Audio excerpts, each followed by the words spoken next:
আসসালামু আলাইকুম ভিউয়ার্স, কেমন আছেন সবাই? আবারও চলে আসলাম ডিম বোনা রেসিপি নিয়ে।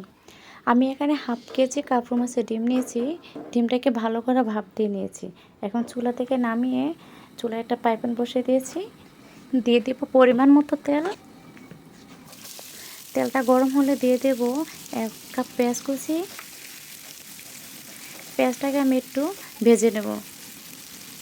পেঁয়াজটা যখন সিদ্ধ হয়ে আসবে তখন দিয়ে দেব 1 চা চামচ রসুন বাটা, 1 চা চামচ আদা বাটা। আদা রসুন আমি পেঁয়াজের সাথে ভালো করে মিক্স করে নেব। দিয়ে দেব টমেটো কুচি আর 4-5টা কাঁচামরিচ। টমেটোটা দিলে কালারটা অনেক সুন্দর আসবে।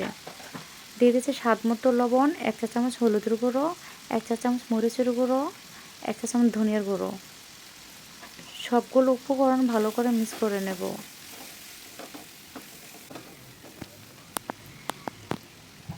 কিছুক্ষণ রেখে দেব।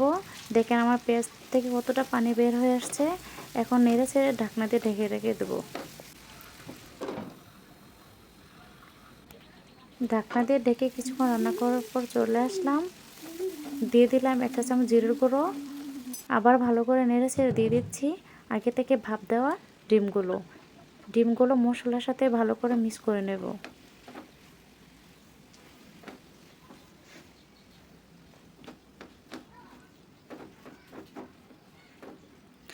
ভালো করে মিক্স করা হয়ে গেলে ঢাকনা দিয়ে রেখে কিছুক্ষণ জাল করে নেব।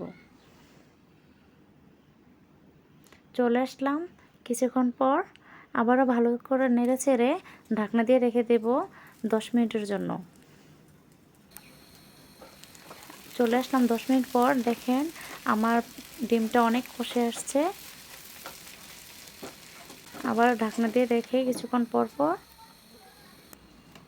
রান্না করে নেব। আমার রান্না করা শেষ। এখন আমি ভালো করে নেড়ে ছেড়ে 2 মিনিট রেখে চুলা থেকে নামিয়ে নেব। দেখেন আমার ডিম বোনাটা কত সুন্দর হয়েছে। আপনাদের যদি আমার রেসিপিটি ভালো লেগে থাকে তাহলে আমার চ্যানেলে সাবস্ক্রাইব করে আমার পাশে থাকবেন। আল্লাহ হাফেজ।